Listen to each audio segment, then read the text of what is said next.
Okay. రెండో రోజు Telangana budget సమావేశాలకు బీఆర్ఎస్ ఎమ్మెల్యేలంతా కూడా ఆటోలో రావడం జరిగింది. ప్లకార్డులు పట్టుకొని నిరసన కూడా వ్యక్తం చేశారు. బీఆర్ఎస్‌గా ఏదైతే ప్రతిపక్ష పార్టీగా మారినప్పటి నుంచి బీఆర్ఎస్ పార్టీ మరి ప్రభుత్వం పైన విమర్శలు చేస్తూ వస్తుంది. ముఖ్యంగా ఎక్కడ ఏ అవకాశం దొరికినా వదలకుండా ప్రభుత్వం పైన విమర్శలు గుప్పిస్తున్నారు బీఆర్ఎస్ నేతలంతా. ఇక ఆర్టీసీ ఉచిత ప్రయాణం మహిళలకు సంబంధించి ఎప్పటి నుంచి అయితే అమల్లోకి తెచ్చారో అప్పటి నుంచి కూడా మరి ఆటో డ్రైవర్ల జీవితాలు రోడ్డున పడ్డాయంటూ బీఆర్ఎస్ ఎమ్మెల్యేలంతా కూడా మరి గలం వినిపిస్తూ ఉన్నారు. ముఖ్యంగా వాళ్ళకు న్యాయం చేయాలంటూ కూడా డిమాండ్లు చేస్తూ ఉన్నారు.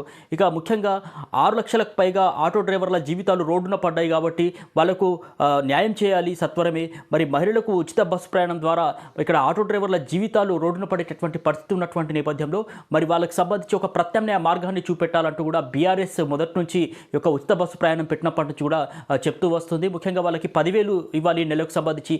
అదేవిధంగా మరణించినటువంటి వారికి 10 లక్షల చొప్పున ఎక్స్‌గ్రేషియా ఇవ్వాలంటూ కూడా బీఆర్ఎస్ పార్టీ ఆటో డ్రైవర్ల తరపున గలం అయితే విప్పుతోంది. అయితే ఈ రోజు బీఆర్ఎస్ ఎమ్మెల్యేలంతా కూడా మరి అసెంబ్లీకి రెండవ రోజు అసెంబ్లీ సమావేశాలకు సంబంధించి మరి వాళ్ళంతా కూడా ఆటోలో వచ్చి అక్కడ ప్లకార్డులతో నిరసన వ్యక్తం చేశారు. కొద్దిసేపటి క్రితమే అక్కడికి వచ్చి మరి ప్లకార్డులతో నిరసన వ్యక్తం చేసి మరి లోపలికి వెళ్ళేటటువంటి క్రమంలో మరి ప్లకార్డులతో వెళ్లకుండా అక్కడ పోలీసులు కూడా అడ్డుకున్నారు. దీంతో కాస్త వాగ్వివాదం కూడా జరిగింది పోలీసులకు బీఆర్ఎస్ నేతలకు సంబంధించి కూడా. చూద్దాం మరి రెండవ రోజు అసెంబ్లీ సమావేశాలకు సంబంధించి ఎటువంటి చర్చలు నడుస్తాయి, మరి ఎటువంటి ఆరోపణలు ప్రత్యారోపణలు ఇక్కడ జరుగుతాయి అనేది వేచి చూద్దాం.